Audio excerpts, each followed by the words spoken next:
नमस्कार, बहुत स्वागत है आपका। आज हम बात करेंगे आपके किचन की कि महिलाएं जब आटा गूंथती हैं रोटियां बनाने के लिए तो आखिर आटे में वो कौन सी वस्तु डाले कि लक्ष्मी प्रसन्न हो जाए, आपके घर में सिर्फ खुशियां पके और सकारात्मक ऊर्जा जो आपके जीवन को रोशन कर दे। तो आटा गूंथने के समय क्या डालें और इसके साथ ही जानेंगे किचन के बहुत सारे राज। नमस्कार, बहुत स्वागत है आपका। आप देख रहे हैं धर्मासन मार्ग। आपके किचन में छुपा है अरबपति बनने का राज। जी हाँ दोस्तों, क्योंकि आपके किचन का तवा और कढ़ाई आपके जीवन को बदल सकता है। तवा हमारे किचन की सबसे ज़रूरी चीज़ है और ये धन को खींचता भी है, क्योंकि देखिए माँ लक्ष्मी वहीं होती हैं जहाँ पर हर एक चीज़ करीने से रखी जाए। और वास्तु भी कहता है कि सही जगह पर अगर सही चीज़ों को व्यवस्थित तरीके से रखें तो जीवन में धन की कमी नहीं होती, बेवजह कलह क्लेश नहीं होते। अब वास्तु के अनुसार तवे का महत्व भी बहुत है और किसी खास जगह पर किसी खास तरीके से अगर आप तवा को रखते हैं अपने किचन में तो इससे आपको बेशुमार दौलत भी मिलती है। एक बात हमेशा याद रखिए, तवा और कढ़ाई राहु का प्रतिनिधित्व करते हैं। तो अपने हम आपके अगर किचन पे आए तो देखिए रसोई को हमेशा साफ सुथरा सलीके से रखें। भूल कर भी गंदे तवे को व्यवहार ना करें, ना ही गंदी कढ़ाई को। यानी तवा आपका जला हुआ है और आप उसी को यूज कर रहे हैं, ऐसा मत कीजिए। हमेशा ही तवा को साफ सुथरे सलीके से यूज करें। और कढ़ाई को भी जब इस्तेमाल होता है ना तो उसको, अब बहुत बार क्या होता है कि आपने रोटियां बनाई, सब्जी बनाई और आप चूल्हे पर ही छोड़ देते हैं, तो ये काम मत कीजिए। क्योंकि रोटियां बनाने के बाद, सब्जी बनाने के बाद चूल्हा को खुला छोड़ दें और उसको हमेशा खाना को आप दाहिने तरफ रखिए, चूल्हा के दाहिने तरफ। आपको उठाने में निकालने में भी आसानी होगी और वास्तु भी कहता है कि इस तरह से रखना चाहिए। माना जाता है अगर आप घर के जो तवे हैं उसको ढंग से नहीं रखते हैं तो आपके बच्चे या पति, उनके जो स्वास्थ्य है, उनका जो चरित्र है उसमें कमजोरी आती है। ऐसा कह सकते हैं कि गलत राह पे चले जाते हैं, नशे वगैरह का शिकार हो जाते हैं, नशा करने लगते हैं। तो कुछ खास उपाय आइए हम आपको विस्तार से बता दें कि कैसे रखना चाहिए। देखिए, जब भी रात में आप खाना बनाती हैं तो तवा जब ठंडा हो जाए फिर उसको साफ कीजिए। आप चाहें तो मान लेते हैं आपका तवा बहुत बहुत बार क्या होता है, महिलाएं उस पर सब्जी भी गर्म कर लेती हैं तवा पे, कोई दिक्कत नहीं है, आप कर सकती हैं।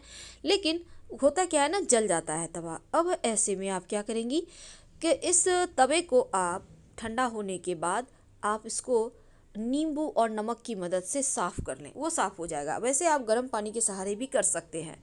तवा को कभी भी उल्टा करके मत रखिएगा, सबसे बड़ा दोष यहीं पे लगता है। ये बात हमेशा याद रखिए।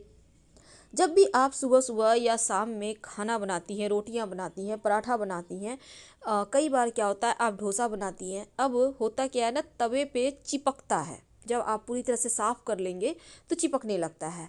तब ऐसे में आप हल्का सा तेल डालकर फिर शुरू करेंगे बनाना तो नहीं चिपकेगा। बहुत सारे लोग प्याज भी यूज करते हैं, लेकिन बहुत सारे घरों में लहसुन प्याज यूज नहीं होता, इसलिए आप हल्का सा तेल या ऑयल डालकर उसको पोंछ दें किसी कपड़े की सहायता से।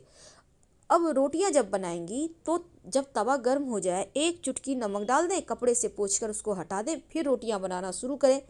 और याद रखिएगा नमक में कोई मसाला वगैरह नहीं मिला हो, नमक साफ सुथरा अलग से रख लें थोड़ा सा। तो रोटियां जब आप बनाएंगी तो सबसे पहले एक छोटा रोटी निकाला जाता है। ये रोटी होता है गाय के लिए। अगर आपके द्वार पे, दरवाजे पर गाय आती है तो आप थोड़ा बड़ा भी निकाल सकते हैं। लेकिन जो प्रथम रोटी है, पहला रोटी है और जो सबसे लास्ट वाला है, इसको नहीं खाना चाहिए। लास्ट में भी आप एक छोटा रोटी ज़रूर निकालिए। बहुत बार क्या होता है घर में ना पहले ना पीछे रोटी निकाला जाता है, बस डायरेक्ट बना लिए, दो चार पराठे बना लिए, रख दिए तवा। तो देखिए, पहला और पिछला रोटी आप मान लेते हैं आपके आसपास जानवर नहीं है, कोई दिक्कत नहीं है, आप छोटा छोटा सा आटे को डाल के आगे और पीछे सबसे लास्ट में निकाल के उसको साइड रख दें, कहीं रख दीजिएगा, चींटियाँ खा लेंगी।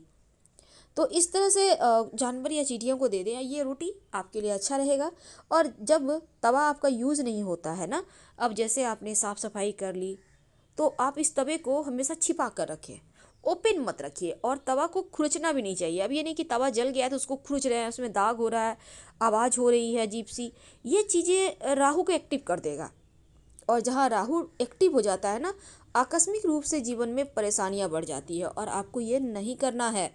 एक बात हमेशा याद रखिए, कई बार क्या होता है, कढ़ाई वगैरह खाना जब भी आप बनाते हैं, बाएं साइड नहीं रखना है, आपको दाहिना साइड रखना है।